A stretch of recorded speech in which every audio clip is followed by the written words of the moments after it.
Chris. Hiya. Ben from HeyUGuys. Good to meet you, sir. So, Spike Island. Yeah. It's the story of lads going to see the Stone Roses and a band.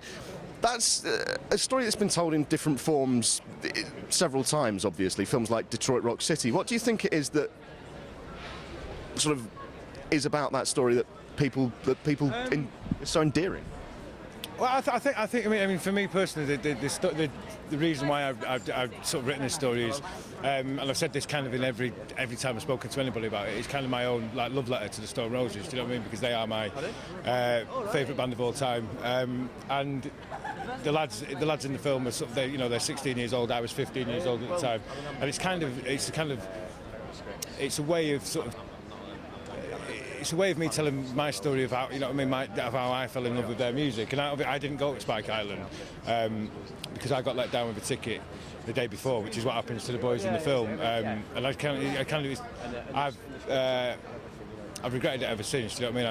I spent the day of the gig sat in my mum and dad's house in a bad mood, and it's kind of been a little bit cathartic in writing it to exercised those demons a little bit. But I think people have.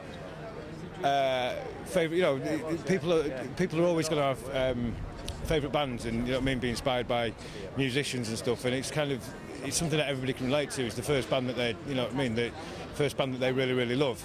And so I think that's kind of why that story of people, trying to see their heroes is it's always going to be current in a way. Do you know what I mean? So do you think that'll help the film transcend beyond just Stone Roses fans? I don't think you have to be a Stone Roses fan to enjoy the film. I think it obviously helps because all their music's in it, and it's but it's not about them. It's not about the band. It's about the boys and their lives and being 16. It's coming of age stories. You know what I mean? Which is always going to be quite universal. I think.